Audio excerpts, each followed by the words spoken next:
Hello, my name is Charity Pleasant. I'm a licensed cosmetologist here in the state of Ohio. I've been licensed for about 22 years, working in and out of various salons, as well as owning my own salon too. I'm making this hair down low because I'm always approached with various questions on hair color. So I wanted to provide a little bit of just fundamental stuff on hair color, just to refresh your mind on hair color results. Now, a lot of the information that I'll be telling you, I'm taking straight out of my ladies' standard cosmetology book. It's the same book that I used when I was in cosmetology back in the 1990s. I know that it's been updated a few times, but the information in there is basic. As well as I'll be giving you a few tips and some things that I've learned over the years for doing hair color. So just to start off, I'm going to give you my lady's definition for hair coloring. It is identified as the science and art of changing hair color of the hair. We can change the color of hair by adding either artificial pigment or removing the pigment from the hair. You can do this to previously colored hair or natural hair. And one thing I always recommend though, when you're doing hair coloring, I know it kind of goes out of style after a while, after you've been doing hair for a while, but always do a patch test behind the ear or in the bend of your elbow. A lot of times people, even who get the same color every so often, they could become allergic all of a sudden. Even when you're using the same color on that same client for a while, there could be some chemical changes or some other changes in their body that make them allergic to that color. So that's why it's always important to do a patch test and also do a client chemical card so you can keep track of the colors that you're doing, what shades you've used, so that you know how you want to alter them for next time or how long in between. And that's also going to keep you safeguarded for any legal actions that may be taken against you, or just to have a record of what you're doing to your client's hair is always important and safe. Now, I also recommend that the client fills out a release card. And basically it's just saying that they've given you their permission to do a chemical service on their hair. So you always want to consult with your client to let them know some of the effects that may appear from them getting a chemical service. But as long as you as the stylist is doing that chemical service correctly, you should be covered on all bases. So now I'm going to talk about pre-lighting hair. When it comes to pre-lightening or bleaching the hair, what you're doing is removing artificial or natural pigment from the hair. So with bleaching, the manufacturers always recommend that you go no higher than 20 volume on the scalp. So that's a basic rule I kind of stick with always, because if you go with a higher volume, you risk damaging your client's scalp. You risk damaging their follicles. You risk their hair not growing back if you repeatedly put a strong volume of bleach on their hair that's above 20. So my general rule of thumb is I never go above 20 volume on the scalp. Also, what I like to do for fine hair, because it's missing that medulla layer, is I don't like to use any bleach on their hair higher than 20 volume as well. And because fine hair is sometimes missing that medulla layer, it's less resistant to lifting. And once you lift it, you can damage it if you're using a 30 or 40 volume on fine hair. When it comes to coarse or medium textures, they can usually take a little bit higher in volume than 20 for your bleaching. But you always want to make sure though that you're doing like porosity tests and elasticity tests, just making sure that that hair can withhold a bleaching process. Typically those hairs that are fine don't stand taking volumes of bleach with over 20, but medium and coarse you can do 30 or 40 depending if the client's hair is in a safe condition. So always make sure you're doing those checks. Also, when it comes to bleaching or coloring or relaxing or doing a curl or a perm, most manufacturers' instructions recommend that you don't double process. So when it comes to double processing, when you're wanting to do a color on top of someone that already has another chemical on their hair, take great care with your choices. For instance, I've in the past had a relaxer in my hair, sodium hydroxide based, and I was able to put bleach on my hair only with 10 volume, because I do know my hair, and my hair is kind of strong. It's considered like a medium or coarse texture. So it was strong and it's healthy. And the only reason I was able to do, the bleach in addition with the relaxer is because, one, I stuck within the 10 volume and I didn't go above that. Two, I waited 4 weeks before I applied the bleach over top of my relaxed hair. Now you can never, I'll repeat, never apply relaxer on top of bleached hair, because what you'll do is you'll create nair and the hair will fall out. When you have a relaxer in your hair, your pH balance is kind of high. That's why you use that neutralizing shampoo to bring the relaxing pH back down. But when you're using bleach, most of your bleach, your pH is high on that too, somewhere between 10 and 14 usually, depending on what volume bleach that you use. That's why it's so important not to double process, because when you bring your hair's pH so high, that's what makes it break if you don't bring the pH back down. So with that being said, because I know my hair, I was able to relax my hair. And then 4 weeks later, and I waited 4 weeks just because I wanted the pH to adjust, even though I neutralize it. But also I do a deep condition every time I shampoo my hair. And also with the relaxer, I wasn't using a lot of heat styling tools like blow dryers, curling irons, flat iron. When I relax my hair, I would normally do either a wrap or a roller set under the dryer, so that it stopped me from using direct heat. I use indirect heat to dry it. So that's how I was able to do the relaxer and the highlight. So it's up to you as a stylist to know whether or not you can trust your client to maintain their hair in a healthy manner once they're home. So if you can trust them not to be using curling irons every day, flat irons every day, blow drying, in between those salon visits, you can maybe even try to do a double process. But I do recommend not to do double processes. If you have, say, a jury curl, I recommend that you don't do like bleach on top of a jury curl. If you have a relaxer, I recommend that you don't relax bleached hair, because that will make it fall out. Don't even put bleach on top of relaxer if you don't think the hair can take it, and never more than 10 volume. Now my next section is going to be on hair coloring itself. Next, I'm going to talk about the 3 primary colors: blue, red, and yellow. I've listed them in order of molecular weight. Blue is the heaviest in weight, red is a medium, and yellow is the smallest.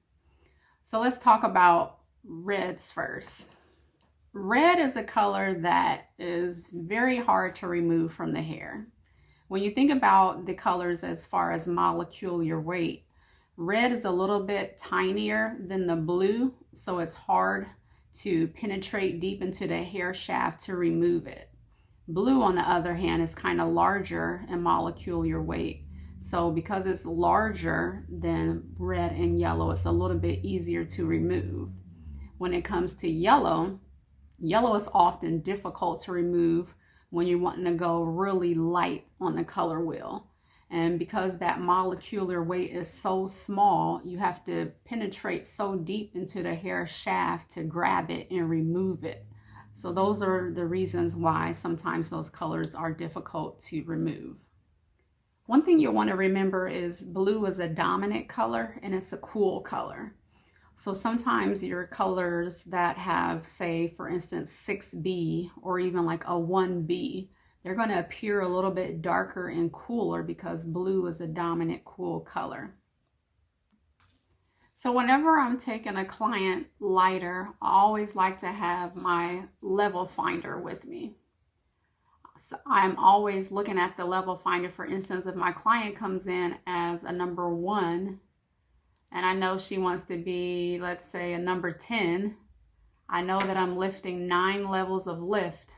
And once I get to that level 10, I know that the underlying tones are going to be pale yellow or yellow. So I would get my color wheel and I would look at the color wheel and see what is the opposite on the color wheel of pale yellow. And normally what you're going to see there is blue violet. So when I am going to tone my client after lifting those 10 levels, I'm going to use a toner or a demi or a semi with a blue violet base in order to neutralize as much as that yellow as possible. So it's the same thing if your client were to come into the salon and they started as a number 1, and let's say they wanted to be a level 5. Well, level 5, you're going to have a lot of underlying orange tones. So you want to go to your color wheel once again, look at the opposite side of orange and see what that color base is so you know what to use to neutralize it. So those are the 2 things that I always keep with me when I'm doing hair coloring, and I look at it no matter if I am coloring a client's hair for the 5th time or 6th time, or I've always dyed a person from a 2 to a 10 or an 8 to a 10. I'm always looking at that color wheel, and I'm always utilizing my swatch to find out what best color formulations I can use to achieve optimum results. Now with reds, clients always ask, why is it so hard to keep red in your hair? And sometimes they always ask, why is it so hard to remove? Okay, so one reason why reds are removed so easily, because every time the hair softens and swells, the cuticle opens up and some of those red molecules are able to escape. So that is the reason why reds fade so fast, because every time you wash your hair, or shampoo I should say, every time you flat iron it, you're applying heat to it. Every time you're blow drying, you're applying heat to it. And all those things cause the hair shaft or the cuticle layer to open up. So a lot of those red molecules are escaping just from everyday wear and tear on your hair. Some of the ways you can get reds to last longer are to use conditioners with UV protectants in it. There's lots of things on the market where you can refresh your red. You can do that with semis or demis or any types of things you can deposit additional red color with. You can use to kind of extend the life of the red in your hair. Just to reiterate everything I've said about primary colors, blue is the largest and dominant color, so it has cool tones to it. Red is medium size and molecular weight. Red is hard to remove and is also hard to put into the hair because you want to penetrate a little bit deeper into the layer in order to deposit those reds. When it comes to yellow, it's the smallest molecular weight. That's why it's so hard to remove, because the molecules are so tiny. So that's why you'll have to bleach hair several times at times when you want to reach that level 10 where you have the least amount of pale yellow as possible. Just make sure that you're conditioning when you're bleaching the hair. Make sure, one of the tips I kind of use myself is like anytime I'm bleaching hair and I go back to tone it, I like to put a little filler at the ends of the bleached hair, because those ends of the hair are very porous now since I've stripped the hair trying to remove the color. I like to put a little bit of conditioner filler or a color filler before I go back and tone it.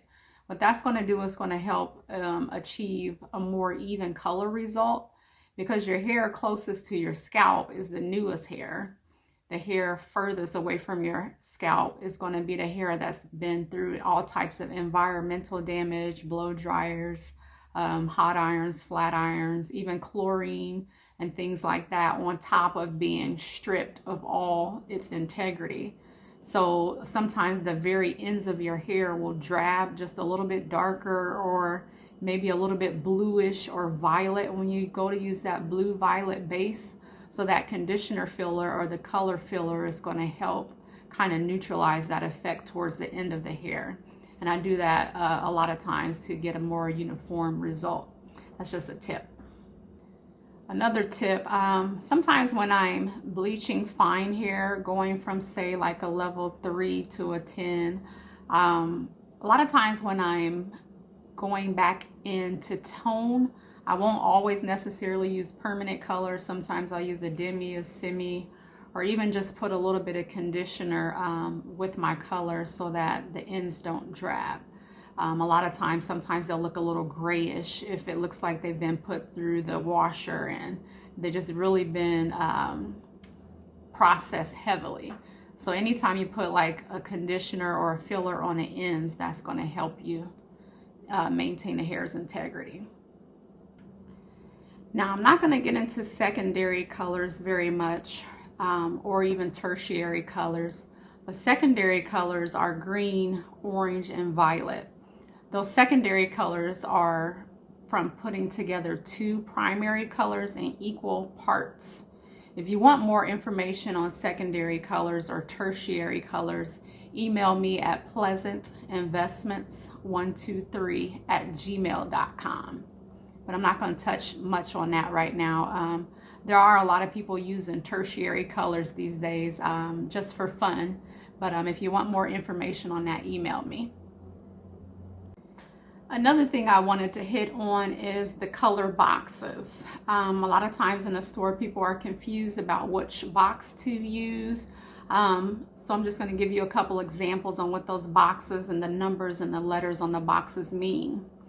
So if you're in a hair store purchasing a hair color and you come across a box that says 2N, what that box is saying is that you are purchasing a level 2 hair color pigment, and it is a neutral. So because it is a 2N, it's a neutral. In order to be a neutral, you have to have all three primary colors. So in that neutral, you have blue, yellow, and red. That's what's making the color neutral. Now, if you come across something that says 2B, then that means they're using a blue base. If you come across something saying 2V, all that means is it's a level 2 hair color pigment with a violet base. So that should help you in your color selections when you're selecting colors for your client. You want to choose the base that's going to be opposite of the color wheel of that underlying brassy tone that you want to neutralize. So if you know that you are bringing your client from a level 1 to a level 4, you know that that underlying color is a red orange. So you want to choose a color that is going to neutralize that red orange color. So don't go out and pick out a 4R or a 4G because that's gold and that's red, and those are the tones in most cases you'll want to neutralize unless you're going from a level 1 to a 4 and your client wants something that's red. So that should be helpful when you're going into the stores. Another thing I wanted to mention too as a tip, when you come across terms in the hair store like catalyst, oxidizer, all those terms are meaning peroxide. It's just the hydrogen peroxide developer that is being mixed in with the colors. So if you come across a term that says oxidizer, catalyst, all of those are just terms that are meaning hydrogen peroxide. And while I'm talking about that, another tip I wanted to give too, when it comes to your mixers that you use with your bleaches, when it comes to the peroxide that you choose, you want to keep these things in mind. When you're doing a oil base or cream peroxide base to mix with your bleach, keep in mind that those oils or those additives that they add into the developer, they're making it safer for the bleaching process, but at the same time, those oils or additives that they put in there to make it a creamier consistency or a healthy consistency is also slowing down the action of your lightener a bit. So keep in mind that when you're choosing just the regular liquid peroxide versus liquid or cream developers to mix with your bleach. Although you want your client's hair to be healthy, just keep in mind that those oil additives do slow down the lightening process a little bit.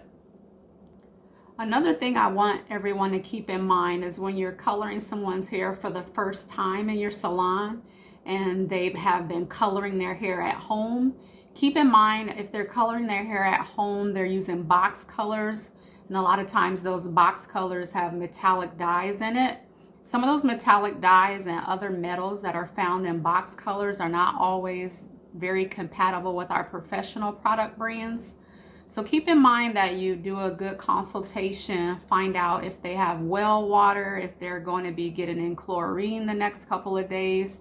Find out a lot about their routines and how they're maintaining their hair before you move forward with their color process, because you want to make sure once they leave the salon, they're able to maintain it in an effective way at home. So just ask plenty of questions about what kind of color they've been using. You can even take a look at their hair and appearance, and sometimes with box color hair, after repeatedly putting it on over and over and bringing it all the way down to the ends, their ends will look a little bit grayish because they're so heavily processed over and over and over. It's kind of damaged the ends. So in most cases they'll need a good trim or haircut as well with the hair color service. But just keep in mind that you do a clarifying shampoo, you know, if you need to, before the color, to try to remove as much as the buildup or things that are in the hair before you do your hair color service. So just to wrap up, you've got your refresher on hair coloring. You've got some good tips to use. I'm going to leave you with one more tip before I wrap up. Another tip I have is sometimes when I'm coloring someone's hair, I've deposited the color and it's taken too dark. I like to mix like a little bit of a clarifying bleach bath at the shampoo bowl, and I like to use just 10 volume because I want to just remove just a smidge of the hair color that I've deposited, usually toward the ends and not the scalp. So if any way that I think I can remove that color without drying it and processing it again with bleach, a gentler way is to do it with a clarifying bleach bath. Now, anytime that you're doing a color on a client, I always recommend you have a couple of things. I always recommend that you have the level finder so that you know where the client is and where you're going. And I recommend that you have that hair color wheel that's accompanied by the 10 stages of decoloration chart.